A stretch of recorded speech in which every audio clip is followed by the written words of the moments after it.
Sunflower Sutra, a Sutra do Girassol, de Allen Ginsberg.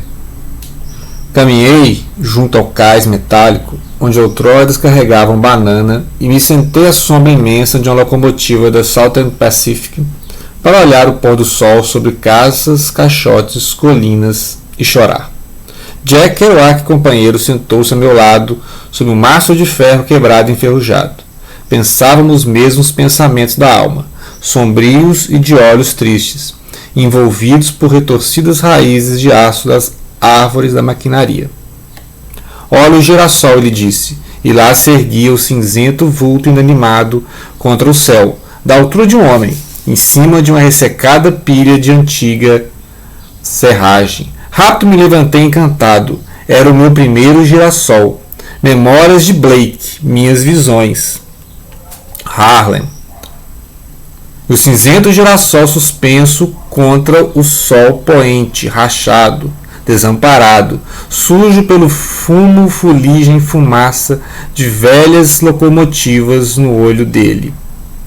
Folhas cravadas como galhos no caule, gesto das raízes na serragem. Pedaços de estuque caído dos negros ramos, mosca morta na orelha. Você era mesmo um profana coisa velha e imprestável, meu girassol. Oh, minha alma, como te amei então. A perfeita beleza de um girassol, excelente, perfeita, bela existência de um girassol.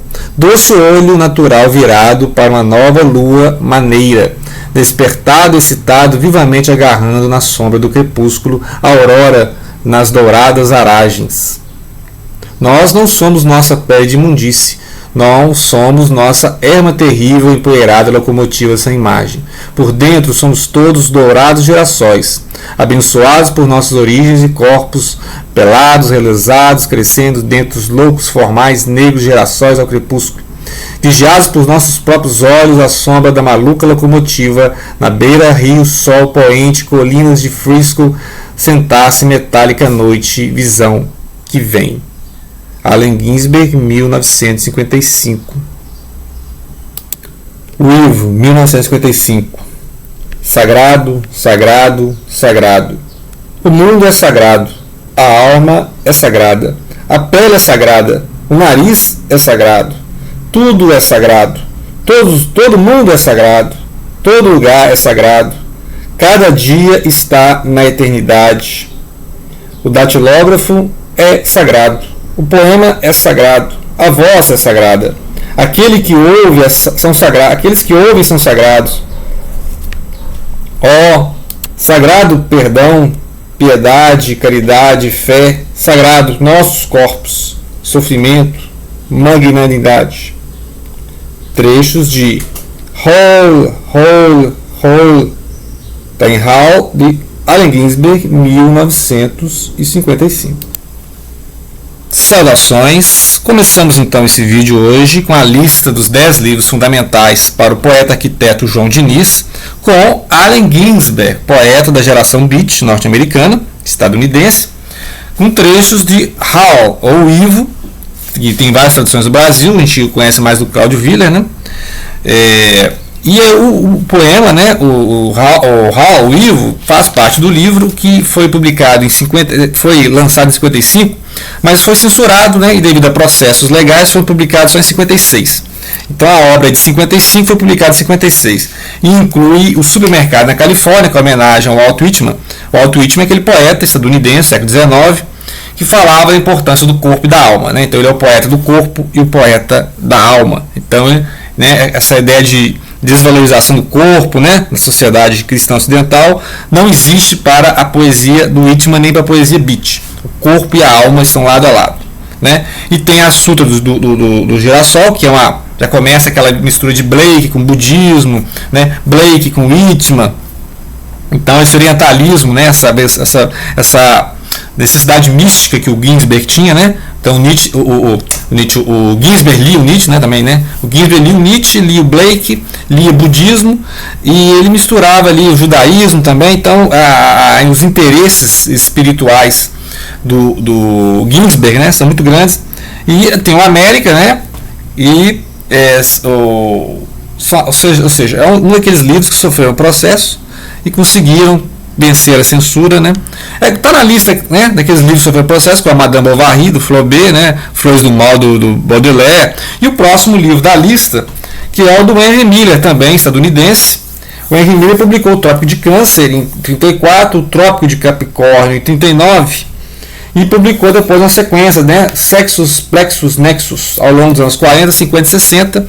Ali no 40, 50 e 60, o que aconteceu? Revolução da contracultura, né, revolução sexual, liberação sexual. Então todos esses livros sofreram essa pressão do mercado, da classe média, da mídia, etc., por causa de considerações sobre obscenidades, né? Então é igual quantos livros não sofreram censura por essas questões, né? Agora o pessoal esquece a riqueza literária. Eu não li todos os livros do Henry Miller, eu já li trechos, né? E eu acho muito poético, eu acho mais poético do que erótico, né? Então, mas o pessoal fica procurando, né? Fica procurando coisas para censurar. Mas eu acho assim que a preocupação do Henry Miller, assim como de outros, né? O John Fante, o Bukowski, né? O Bukowski, né? Sei lá como o pessoal fala, Bukowski. Essas preocupações deles não é só o erotismo, mas o erotismo como uma forma de expansão, assim como valorização do corpo, né? Então eu acho interessante isso. O terceiro livro que está na lista do João Diniz é o Grande Sertão Veredas, que nós vamos fazer depois um especial sobre literatura brasileira, os clássicos, e aí nós vamos falar dessa questão do sertão é perigoso, né? O Grande Sertão Veredas, do Guimarães Rosa, é um clássico mineiro, um clássico brasileiro, um clássico mundial, né? Está no nível do Fausto de Goethe, né? Podemos dizer assim, e vai mostrar ali aventuras e desventuras de um jagunço, né, do interior do Brasil vencendo o sertão, né? A vida é perigosa, o sertão é perigoso, né? Então não há palavras para descrever a obra, porque a obra trabalha muito palavras e sentimentos, e espaço, geografia, né? E o João Diniz, como é um arquiteto, ele trabalha com a questão do espaço. Então, o sertão do Grande Sertão Veredas é igual a Macondo lá do Garcia Marques, né? E por falar em espaço, então ele vai falar também, ele vai sugerir aqui as Cidades Invisíveis do Calvino. Cidades Invisíveis do Calvino, eu já tive ele aqui, eu já gravei algumas traduções, já mandei alguns vídeos do Calvino, né? Eu tenho tem aqui em xerox algumas coisas e tal, né? E uma indicação aqui de outro livro fantástico dele também, ó. Se um Viajante numa Noite de Inverno, né? Interessante e tem vários livros do Calvino assim que estão disponíveis, né? E essas Cidades Invisíveis vale um vídeo só para ele, né? Então ele vai mostrando ali, vai imaginando cidades, né? Que o Marco Polo teria visto, e ele vai descrevendo essa cidade, uma mais delirante que a outra, né? Mas sempre a questão do espaço e do tempo, espaço do desejo, espaço da memória, espaço símbolos, né? Espaços e as trocas, né? Aí vai sempre trabalhando as cidades e os desejos, cidades e os símbolos, cidades e as trocas, cidades e os olhos, cidades e os nomes. Então essas cidades sempre estão entrelaçadas, essa questão do sentimento, a questão da perda, né? A questão da memória, a questão da idealização, né? Cada um idealiza uma cidade para si. Então essa questão urbanística mesmo, né? De qual que é a cidade ideal, a cidade ideal para mim é a cidade ideal para você, né? Então depois nós vamos fazer um vídeo só sobre Cidades Invisíveis, né? Tem muita coisa que a gente pode discutir aqui do Ítalo Calvino. Vamos para o próximo da lista. O próximo item da lista é uma biografia do Leonardo da Vinci, né? Do Walter Isaacson, que foi lançado em 2017. E ele vai falar do grande desenhista, pintor, escultor. Quem mais vai falar dele? Assim, cara impressionante, né? Anatomista, que é o Leonardo da Vinci, né? Assim, clássico da arte mundial, né? Autor, obviamente, da multi-conhecida Mona Lisa, né? Mona Lisa, dessa obra aqui fala, né? Descobrindo história, arte, e aí esses esboços, né, esses esboços que ele fazia, né, aqui a Santa Ceia. Interessante essa biografia, vou ler essa biografia do Isaacson, né, e Leonardo da Vinci, sensacional, tem vários documentários na internet, e ele inspirou lá o Dan Brown, o Código da Vinci, né, ou seja, a fase ainda grande de romances históricos que mostram que o interesse pelo Leonardo da Vinci continua vivo, né? O pessoal está procurando mais sobre ele.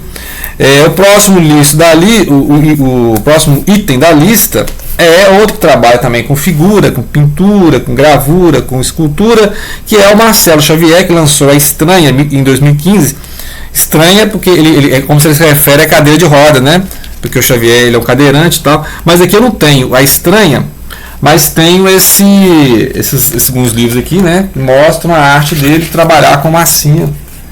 Né? Trabalha com massinha, texto, ele escreve os livros, ilustra, né? Que é impressionante as ilustrações. Inclusive aqui mostra o autor fazendo, né, essas criações de massinha, né? Se a criança governasse o mundo, também é obra dele, né? Aqui a criação, fazem as crianças todas de massinha, né? É sensacional esse trabalho dele, né? Toda a criação de um artista mesmo que ele faz aqui, ó. Também Marcelo Xavier nasceu em Ipanema, região de leste de Minas, viveu a infância em Vitória, Espírito Santo. Ele vem trabalhando com isso desde o final dos anos 80. As Três Formigas Amigas, Marcelo Xavier. Tem uma indicação do João Diniz. É impressionante a riqueza de detalhes que ele faz com massinha, né? Uma massinha colorida aqui, vai trabalhando. Tem uma tradução Asa de Papel para espanhol, para castelhano. Então tá aqui mesmo a preocupação aos detalhes das formas. Detalhe das formas. Impressionante como é que, né, trabalho de massinha que ele faz, modelagem, né? Assim, questão visual, né? Figurino e tal. Então fica aí a dica do Marcelo Xavier. A próxima dica é a poesia do Luiz Turiba. Luiz Turiba saiu de Pernambuco, foi para Brasília, e ela é aquela geração de Brasília, né? Forte geração de Brasília, que nós temos o Nicolas Ber, Noélia Ribeiro, o Max Fabrício Lopes, o André Dilce, que saiu do Rio de Janeiro e foi para Brasília, Antônio Miranda, o Salomão Souza, saiu de Goiás e foi para Brasília, né? Então vamos lá, um poema do Luiz Turiba, que é Desacontecências, 2019, que é do livro indicado pelo João Diniz. O livro é Desacontecimentos, 2019. Desaconteci. Mentavelmente, tudo acontece para desacontecer em si. Anoitece para amanhecer. Nascer, viver, crescer, morrer. Tecer escrituras em silêncios. Semânticas em pura seda. Desconstruir óbvios, reconstruir amálgamas, experimentos ordinários, holografias d'almas. Desacontecências é um poema de Luiz Turiba.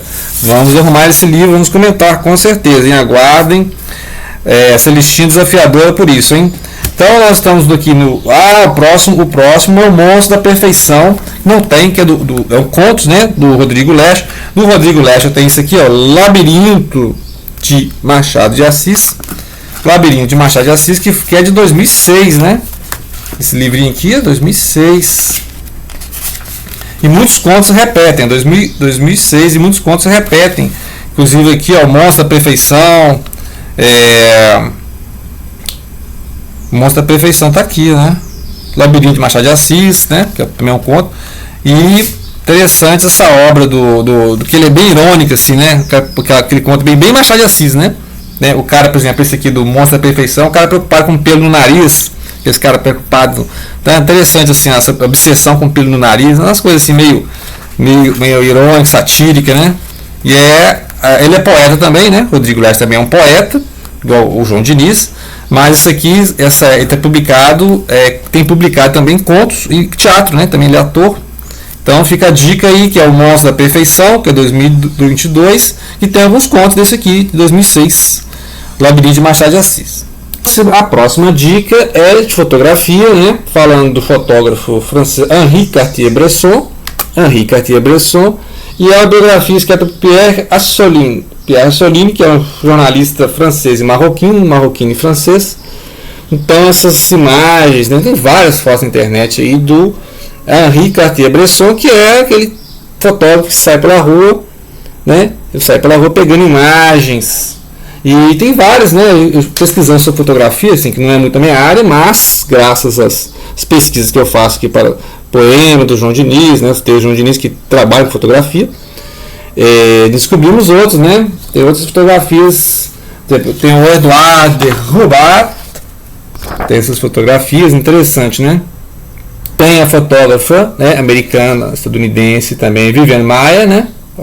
Viviane Maia, que ela era uma babá, mas ela passava os dias tirando foto. Depois que ela morreu, né, que essas fotos foram encontradas num leilão, e aí passaram a publicar essas fotos. Então é interessante como é que essa aqui é uma foto de Luciano Urtiga, você vê como é que a fotografia se tornou uma obra de arte mesmo, né? Então tem o Sebastião Salgado também, que trabalha muito a questão da fotografia. E para encerrar, outra biografia da Lina Bobardi, que ela nasceu, né, na Itália e veio para o Brasil, e ela é responsável pela obra do MASP, né? Arquitetura do MASP.